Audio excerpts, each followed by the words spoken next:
جس گھڑی اللہ کے گھر میں پیدا ہوئے مولا علی ذرہ ذرہ با ادب ہو کر پکارا یا علی، ذرہ ذرہ با ادب ہو کر پکارا یا علی، شاہ مردہ قوت بازو رسول اللہ کے، شاہ مردہ قوت بازو رسول اللہ کے، کیوں بھلا ہوتے کسی میدان میں پسپا علی، کیوں بھلا ہوتے کسی میدان میں پسپا علی، وہ جن کے چہرے پر نظر کرنا عبادت ہے نصیب۔ یہ حضرت عائشہ صدیقہ حضور کی سب سے چہیتی بیوی، معلوم ہے نا، سب سے چہیتی بیوی حضرت عائشہ صدیقہ، ان کے والد محترم کا نام حضرت ابو بکر صدیق ہے۔ یہ جب بھی محفل میں بیٹھتے تو مولا علی کی طرف اپنے چہرہ کو رکھے رہتے، نگاہ کو رکھے رہتے۔ ایک دن ان کی بیٹی نے پوچھ لیا، اتنے سارے صحابہ رہتے آپ کسی کو نہیں دیکھتے بلکہ علی کے چہرے کو دیکھتے رہتے ہیں، یہ کیا بات ہے؟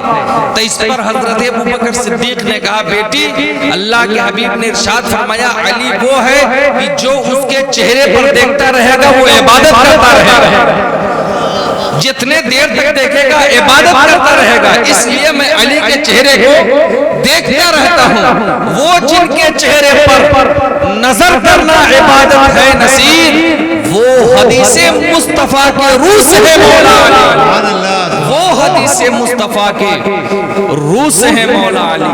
حضرات اب مجھے سمجھ میں آ رہی ہے کہ آپ کو بس جذباتی تقریر سماعت کرنی ہے اور میں بھی اپنا جذبہ لے کر کے آ رہا ہوں، تبھی آپ خوش بھی ہوں گے اور آپ کا مزاج بھی کہے گا ہاں بہت اچھا آپ نے کیا۔ بہرحال حضرات آج ہم خود کو حسینی کہتے ہیں اور خود کو مولا علی کے چہیتے کہتے ہیں، لیکن آج ہمارے اور آپ کے اندر ان ہستیوں نے جو طریقہ بتایا ہے ان میں سے کوئی چیز موجود نہیں ہے، صرف ہم زبان سے ان کا نام لے لیا اور آپ کو کہہ دیں میں تو ان کا غلام ہوں، لیکن جب وقت آ جائے کہ ہم ان کی غلامی اور ثابت قدمی رہے تو ایسا ہم نہیں کرتے، نظر بھی نہیں آتا کہیں سے کہیں تک، ہے کہ نہیں؟ ان کے بیٹوں کے اوپر کربلا میں کتنا ظلم ہوا، لیکن زبان پر کوئی شکوہ کوئی گلہ نہیں، ثابت قدم رہے، آگے بڑھتے رہے۔ لیکن آج ہم اور آپ ان کی محفل تو سجاتے ہیں، ان کا نام تو لیتے ہیں، لیکن ان کے نقش قدم پر چلنے کے لیے تیار نہیں ہیں۔ آج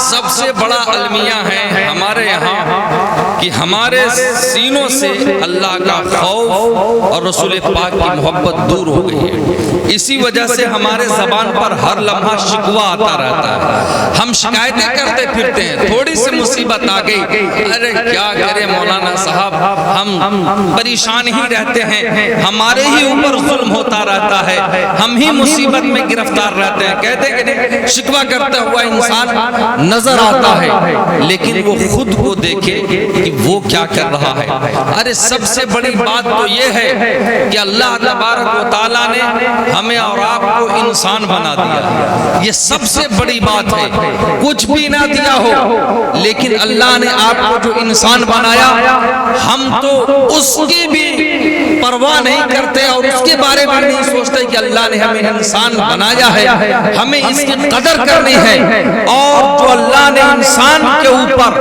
کرم فرمایا ہے اس کا حق ہمیں ادا کرنا ہے، یہ بھی ہم نہیں سوچتے۔ معلوم ہے دنیا میں کتنے مخلوق ہے، دنیا میں اللہ تبارک و تعالیٰ نے 18,000 مخلوق کو پیدا کیا، انہی میں سے کتا ہے، انہی میں سے بلی ہے، انہی میں سے چچندر ہے، یہ سارے چیز ہے نا، یہ سب ہے۔ اللہ چاہتا تو ہمیں کتا ہی بنا دیتا، اس کے اوپر کسی کا بس چل سکتا ہے نہیں چلتا، لیکن اللہ نے ہمیں اور آپ کو انسان بنایا، یہ اللہ کا احسان ہے، اس کا کرم ہے لیکن اس کے باوجود بھی ہم نہیں سمجھتے. ایک نام آپ کے سامنے پیش کر رہا ہوں, حضرت بایزید بستامی کا نام آپ نے سنا ہوگا. یہ بڑے بڑے بزرگ ہیں اور یہ ایسے ویسے ولی نہیں, بلکہ ان کی ماں کا کہنا ہے کہ جب میرا بیٹا میرے شکم میں تھا تب بھی مجھے پتا چل گیا تھا کہ میرے شکم میں جو بچہ پرورش پا رہا ہے یہ کوئی عام بچہ نہیں ہے بلکہ اللہ کا ولی ہے. تو کچھ لوگوں نے کہا آپ کو کیسے معلوم کہ آپ کے پیٹ میں جو بچہ ہے, آپ کے شکم میں جو بچہ ہے وہ اللہ کا ولی ہے؟ کہا تم کو معلوم نہیں ہے, میں ایک سید گھرانے سے ہوں, لوگ میرے یہاں تحفے لے کر کے آتے ہیں, لوگ میرے یہاں کھانا تبرک پیش کرتے ہیں, لیکن جن کھانوں کی طرف میں ہاتھ بڑھاتی ہوں اور لقمہ منہ کی طرف اٹھاتی ہوں جو حلال کا ہوتا ہے میرا بچہ اسے تسلیم کر لیتا ہے, اور جو حرام کا ہوتا ہے وہ پیٹ میں اس طرح مروڑ لیتا ہے کہ ہاتھ کا لقمہ نیچے گر جاتا ہے میرے منہ کے. نعرہ تکبیر, نعرہ تکبیر, نعرہ رسالت, نعرہ رسالت, جشن عید میلاد النبی, جشن عید میلاد النبی, خواجہ کا دامن, خواجہ کا دامن, یہ غوث کا دامن. نعرہ تکبیر, نعرہ رسالت. کہا کہ میرے پیٹ کا بچہ مجھے پتا, اسی لیے میں کہہ رہی ہوں کہ میرا پیٹ میں جو بچہ میرے پیٹ میں ہے یہ اللہ کا ولی ہے. وہ حرام کھانے کو ابھی سے تسلیم نہیں کر رہا. یہ جب پیدا ہوئے اور پیدا ہونے کے بعد آپ کے چرچے بڑھے, لوگ آپ کے مرید ہوئے, سارے آپ کے متقد, پورا محلہ علاقہ ہو گیا. تب ایک دن جو ہے آپ کے گھر کے باہر ایک کتا بیٹھا ہوا تھا. آپ جیسے باہر نکلے اس کتے نے بھونکنا شروع کیا.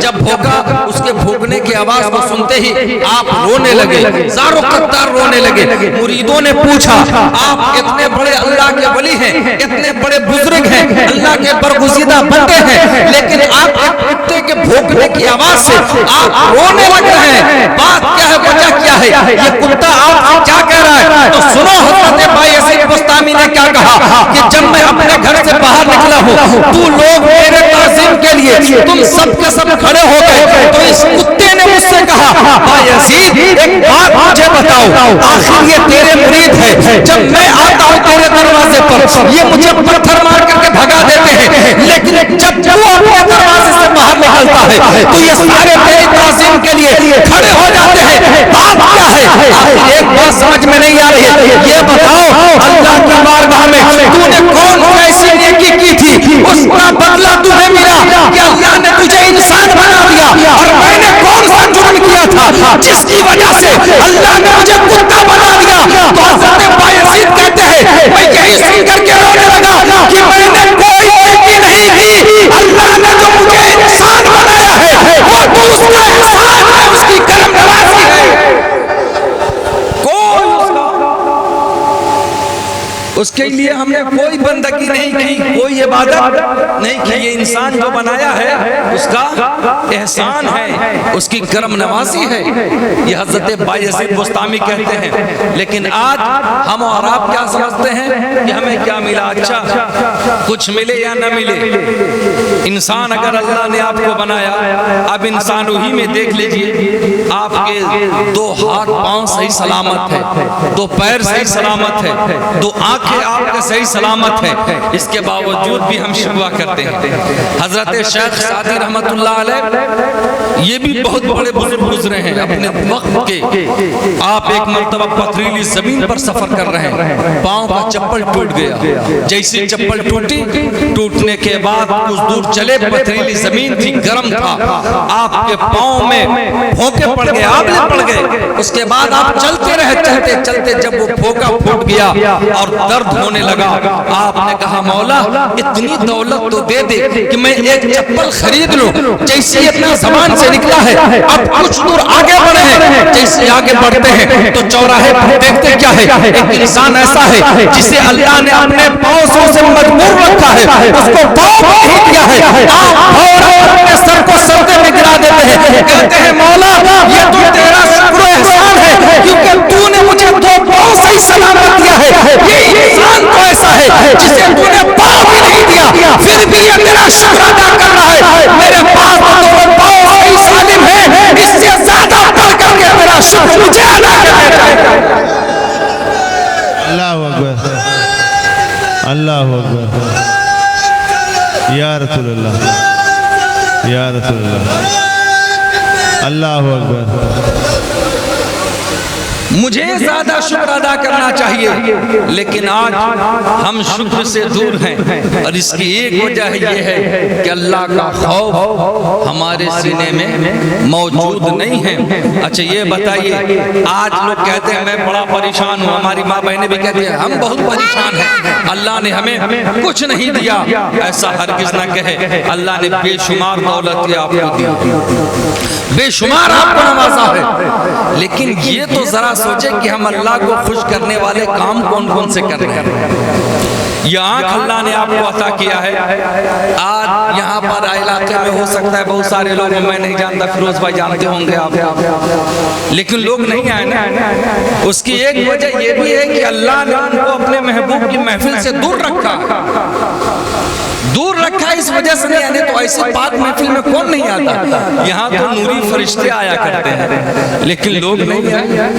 بہرحال ایک بات بتا رہا ہوں کہ اس محفل میں اللہ جسے بلاتا ہے وہی آتا۔ ہمیں شاعر اسلام نوشاد الہ آبادی نے دعوت دیا، اگر اللہ کی مرضی نہ ہوتی میں نہیں آ پاتا، ارے راستہ ہی میں کچھ ہو جاتا، ایسے ہی ماحول بہت خراب چل رہا ہے۔ کہتے ہیں آپ بھی اپنے بچوں کو سمجھاتے ہیں، بہت لوگ سمجھاتے رہتے ہیں حضرت رات کا ماحول ہے، تھوڑا قاعدے سے جائیے گا، ماحول بہت خراب چل رہا ہے، اللہ کی مرضی اللہ چاہتا تو نہیں آ پاتا یہاں پر۔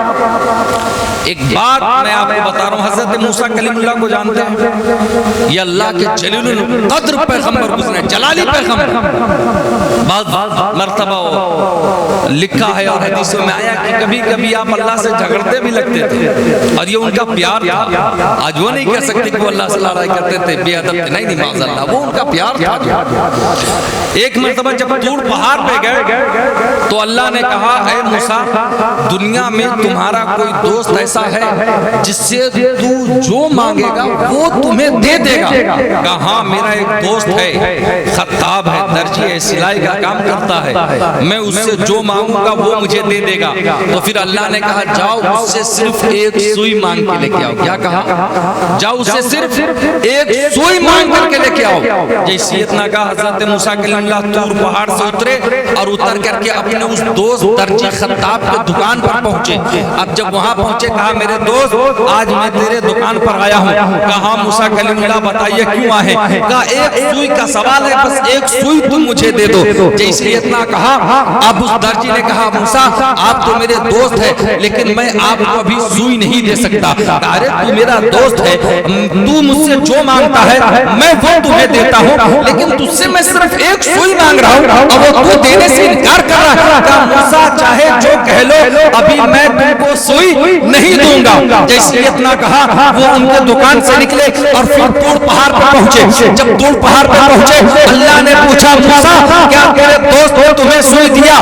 کہا مولا نہیں دیا۔ پھر اللہ نے کہا موسیٰ پھر جاؤ۔ حضرت موسیٰ کلیم اللہ پھر طور پہاڑ سے اترتے ہیں اور اتر کر کے اپنے اس دوست درجی خطاب کی دکان پر پہنچتے ہیں۔ کہتے ہیں میرے دوست دیکھو میں پھر تمہارے دکان پر آیا ہوں، کسی اور چیز کا سوال نہیں ہے، صرف ایک سوئی کا سوال ہے، ایک سوئی تو مجھے دے دے۔ اب جیسے اتنا کہا ہے نا وہ ان کا دوست جو ہے اب ایک سوئی نہیں بلکہ سوئی کا پورا ڈبہ اٹھاتا ہے اور کہتا ہے میرے دوست تو ایک سوئی کیوں مانگ رہا ہے؟ یہ پوری سوئی کی ڈبی یہاں رکھی ہے، جتنی سوئیاں تمہیں چاہیے یہاں سے اٹھا لو، لے کے چلے جاؤ۔ موسیٰ کلیم اللہ نے ایک سوئی اٹھایا اور اٹھا کر کے طور پہاڑ پر پہنچے اور جیسے پہنچے اللہ نے پوچھا موسیٰ تمہارے دوست نے تمہیں دیا؟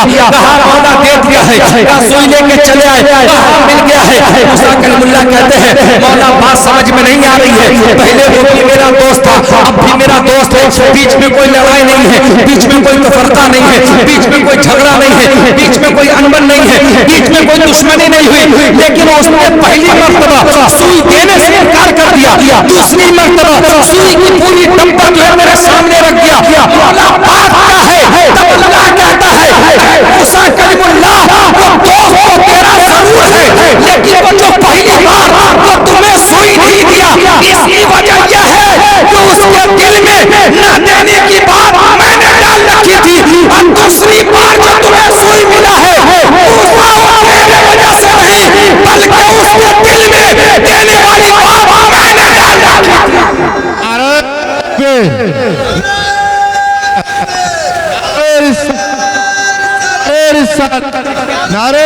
تکبیر نعرہ تکبیر.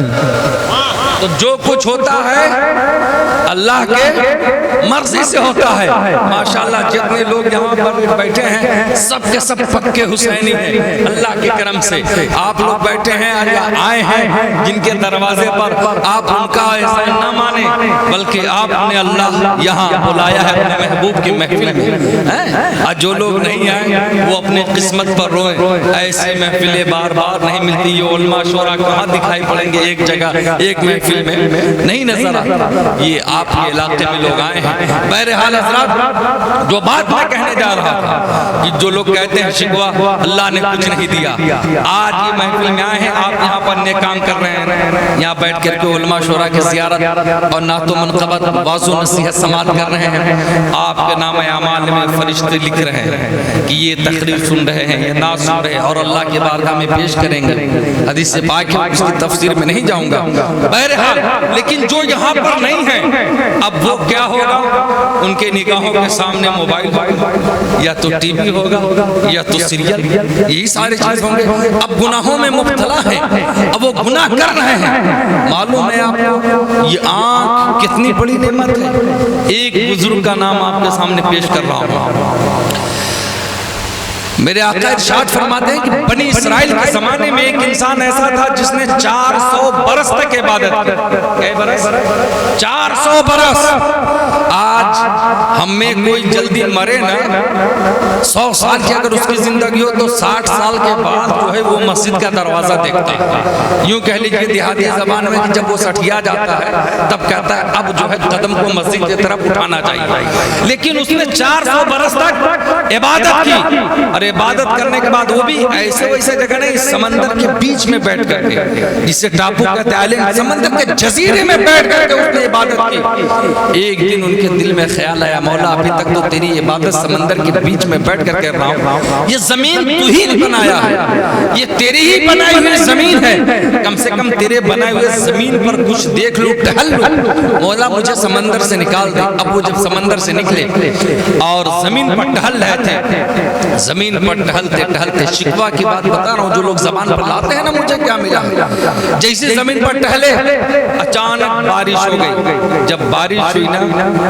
تب ان کے زبان سے مولا یہ تو بارش کا کوئی صحیح وقت نہیں ہے, بارش ہو رہی ہے, یہ بارش کا صحیح وقت نہیں ہے. جیسے اتنا کہا جب ان کا انتقال ہوا, انتقال کے 12 سال کے بعد ان کے ایک مرید نے ان کو خواب میں دیکھا اور کہا پیر صاحب کیا حال ہے.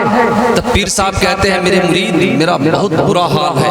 کہا آپ جیسے پیر صاحب 400 برس تک آپ نے عبادت کی اس کے بعد آپ کہہ رہے ہیں بہت برا حال ہے, کیا وجہ ہے. کہا جب میں سمندر کے جزیرے سے نکلا تھا اور اللہ کی بنائی ہوئی زمین پر چل رہا تھا, خشکی پہ آسمان سے بارش ہو گئی, صرف میرے زبان سے یہ کلمہ نکلا کہ اللہ یہ تو بارش کا صحیح وقت نہیں ہے, تب بھی بارش ہو رہا ہے. جب سے میں مرا ہوں, مرنے کے آج 12 سال ہو گئے, اللہ مجھے روز اپنے پاس بلاتا ہے اور بلا کر کے پوچھتا ہے میرے بندے یہ تو بتا بارش کا صحیح وقت کون ہو رہا ہے اور کون سا صحیح وقت نہیں ہے. میں اللہ کی بارگاہ میں جواب نہیں دے سکتا ہوں. میرے بھائی آپ بھی بار بار کہتے رہتے ہیں اللہ نے مجھے یہ پریشانی دی ہے, میرے بہنیں بھی کہتی ہیں اللہ نے میرے اوپر ہی یہ مصیبت ڈالا ہے. تم سے جب اللہ پوچھے گا تم کہاں سے اپنے چھوٹے سے منہ میں آپ لاؤ گی اللہ کو جواب دینے کا, کیا جواب ہوگی تم. لیکن تم کو معلوم ہے جیسے اتنا کہا کہنے کے بعد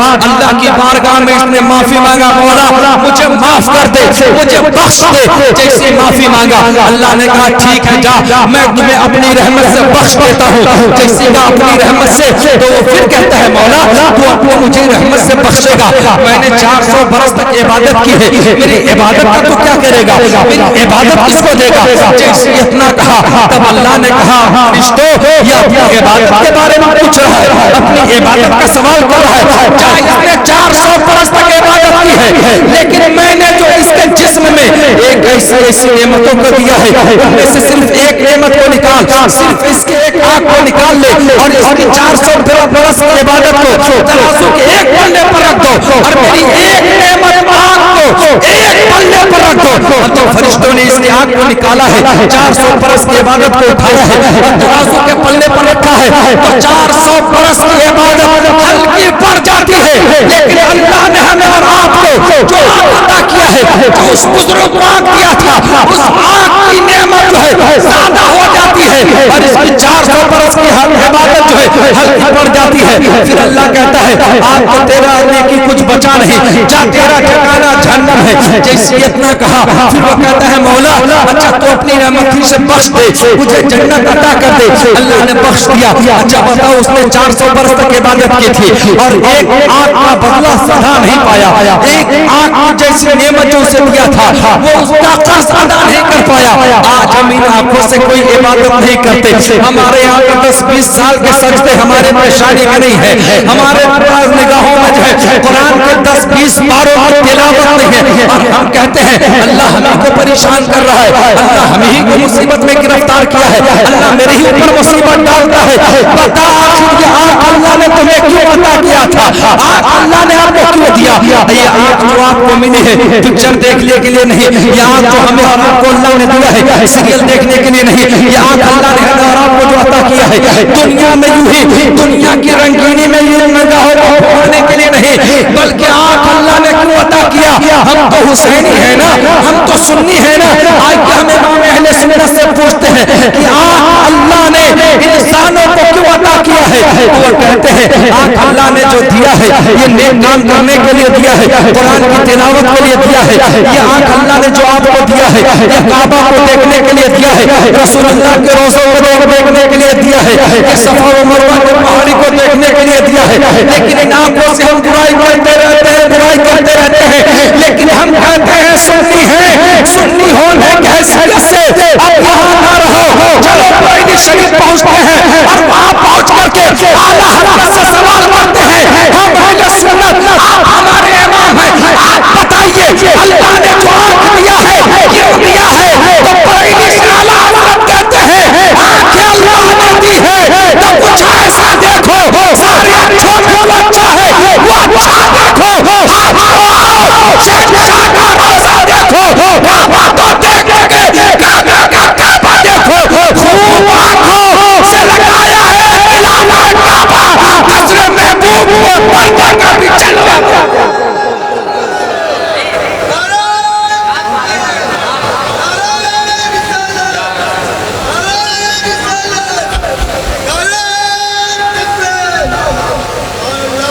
یہاں کہ اللہ نے آپ کو اس لیے عطا کیا ہے, لیکن ان آنکھوں سے ہم کیا کرتے رہتے ہیں, ان آنکھوں کو نہ جانے کہاں جا کر ڈوبوتے رہتے ہیں. تو ان آنکھوں کو اب ہمیں نیک کاموں میں لگانا ہے, نہیں تو اللہ سوال کرے گا, پوچھے گا, ہم کیا جواب دے پائیں گے؟ یہ آنکھ جو اللہ نے نیک کام کرنے کے لیے ہمیں اور آپ کو دیا ہے, ان آنکھوں سے ہم کیا کرتے رہتے ہیں؟ اللہ سوال کرے گا, ایک ایک نعمت کے بارے میں سوال کرے گا. اور یہ آپ نہ سوچئے صرف اللہ آنکھ کے بارے میں سوال کرے گا, نہیں نہیں, حدیث پاک میں آیا ہے کہ اللہ ایسی چیزوں کا حساب لے گا. اگر کوئی انسان کسی کے دیوار کے اوپر اپنی ناخون کو لگایا ہے اور اس کے ناخون میں اس کے دیوار کا جو کلر لگا ہے, اللہ اس کلر کے بارے میں بھی حساب لے گا. کہاں سے جواب دے پاؤ گے, کہاں سے ہم لائیں گے آپ کے اللہ کی بارگاہ میں جواب؟ بس آخری بات, اس کے بعد آپ سے رخصت ہو جاؤں گا. ہم کربلا والے, ہم حسینی ہیں, میں اپنے ماں بہنوں کی توجہ چاہتا ہوں اور یہ بات ان تک پہنچاتا ہوں. کربلا کے میدان میں ایک نام بڑے چرچے میں رہا, بڑی شہرت میں رہا, اور وہ نام ہے حضرت زینب. بڑے چرچے میں تھی حضرت زینب رضی اللہ تعالیٰ عنہ. یہ حضرت امام حسین کی بہن ہے. آج ہم اور آپ یا کوئی علماء کہہ دے کہ آپ جو ہے اپنی بیٹیوں کو پردہ سکھائیے, پردے میں رکھیے, تو ہماری زبان کو روک دیا جاتا ہے. کچھ ہمارے بہنیں بھی یہ کہہ دیتی ہیں لا علمی میں, یہ تو اسلام نے بوجھ ہمارے اوپر ڈال دیا, اور آپ کہتے ہیں کہ آپ ایسی بات نہ کہا کرے، بلکہ یہ تو ملک ہے، یہاں آزادی دینا چاہیے.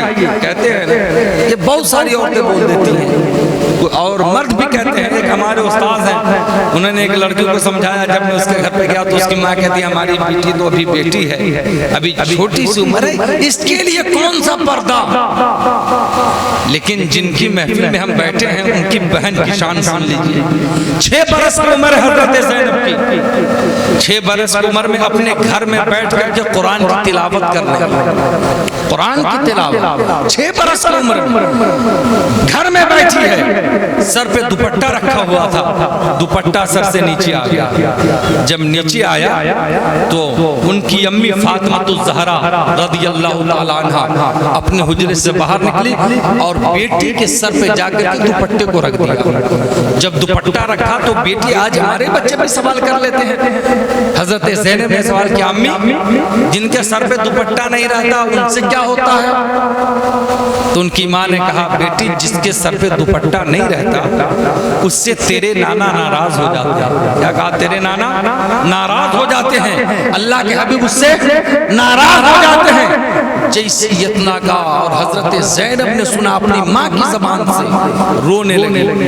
روتے روتے جب چپ نہیں ہو رہی تھی حضور فاطمہ الزہرا نے اپنی بیٹی کو چپ کرایا. کہا بیٹی چپ رہا. کہا ماں ابھی 6 برس کی عمر میں میرے سر سے دوپٹہ اترا ہے، تو نے رکھا ہے، لیکن اب اس دوپٹے کو کوئی بھی مشکل میں کام آئے گا، کتنی بھی سخت مشکل میں پھنس جاؤں گی، ماں مجھ سے وعدہ ہے کبھی بھی اس دوپٹے کو نیچے نہیں آنے دوں گی. 6 برس کی عمر میں ماں سے وعدہ کر رہی ہیں. اب یہ تو 6 برس کی عمر تھی، اب جب جوانی کی عمر آئی ہے اور آئیے 61 ہجری آیا ہے، کربلا کے میدان میں جب حضرت زینب پہنچتی ہے، اب ان کی نگاہوں کے سامنے ان کے 2 بیٹے ہیں جن کا نام عون اور محمد ہے، اور یہ خود اپنے ہاتھوں سے شہادت کا دلہا بنا کر کے کربلا کے میدان میں بھیجتے ہیں اور دونوں لال ان کے شہید ہوتے ہیں. ان کے نگاہوں کے سامنے ان کا بھائی حضرت حسین شہید ہوتا ہے، ان کے نگاہوں کے سامنے ان کا بھتیجا حضرت قاسم شہید ہوتے ہیں، ان کے نگاہوں کے سامنے ان کا چہیتا بھتیجا جنہیں علی اکبر کہا جاتا ہے وہ بھی شہید ہوتے ہیں. 6 ماہ کے معصوم علی اصغر یہ ان کے بھتیجے ہیں، ان کو بھی شہید کیا جاتا ہے.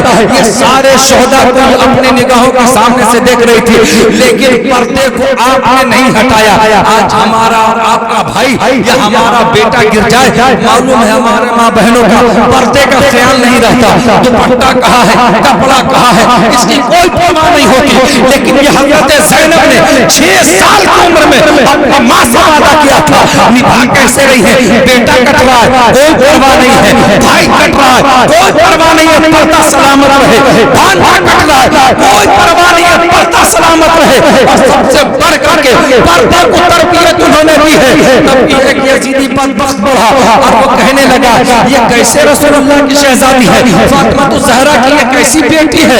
ان کے سامنے ان کے پورے کنبے قبیلے کو قربان کر دیا گیا، ان کے بیٹوں کو مار دیا گیا، ان کے بھائی کو قربان کر دیا گیا، ان کے بھتیجے کو قربان کر دیا گیا، لیکن اس کے سر سے دوپٹہ ابھی تک نہیں اترا ہے. اس نے اتنا کہا اور کہنے کے بعد یہ سارا معاملہ جب چلا تو ایک یزیدی بدبخت آیا اور کہا تم ان کے چہرے کو دیکھنا چاہتے ہو؟ کہاں دیکھنا چاہتا ہو. ایک یزیدی بڑھا اور بڑھ کر کے حضرت زینب کے سر سے جیسے آپ کے دوپٹے مبارک کو چھینا ہے، فوراً حضرت زینب نے تمام شہزادیوں کو یہ کہا ہے کہ میری بہنوں ابھی تک تمہارے سر پہ دوپٹہ تھا جس سے تم اپنے چہرے کی حفاظت کر رہی تھی، لیکن ابھی ان ظالموں نے تمہارے سر سے دوپٹے کو چھین لیا ہے. تب بھی تیرا پردہ ضائع نہ ہو، بلکہ اللہ نے جب تمہیں یہ بڑے بڑے بال عطا کیے ہیں، ان بڑے بڑے بالوں کو اب پیچھے رکھنے کی ضرورت نہیں ہے، بلکہ ان کے اپنے چہرے کو لیا اور اس سے چہرے کو چھپا لو اور اپنے آپ کو پردہ بنا کر کے رکھو تاکہ یزیدیوں کی نگاہ تیری صورت پر نہ پڑ سکے. یہ حضرت زینب نے کربلا کے میدان سے ہمیں اور آپ کو دست دیا، ہماری ماں بہنوں کو دست دیا. لیکن آج ہماری ماں بہنوں کا کیا حال ہے؟ آج ان کے سر پہ دوپٹہ کی بات تو چھوڑ دیجیے، یہ کمر میں اپنے دوپٹے کو باندھ کر کے نکلتی ہے، گلے میں مفرل بنا کر کے ٹہلتی ہے. ان کے پاس وہ دوپٹہ چھین لیا گیا تھا، پھر بھی وہ بے پردہ نہیں ہوئی. آج تمہارے پاس تو دوپٹہ سلامت ہے، اور ایک نہیں ہزاروں دوپٹے تمہارے گھروں میں پڑے ہوئے ہیں، لیکن پھر بھی تم بے پردہ ہو. تم کہہ رہی ہو مصیبت ہمارے پاس آ گئی، ہم پریشان ہو گئے. ارے کربلا میں یہ فاطمہ الزہرا ان کی بیٹی زینب کا دین تھا. ان کے پردے کی یہ بات تھی کہ پورا کا قبیلہ قربان ہو گیا، لیکن قربان کرنے والوں کا نام کسی بھی فہرست میں نہیں ہے. لیکن جن کا بیٹا قربان ہو گیا، آج اس زینب کا نام ہر سنی کے گھروں میں لیا گیا.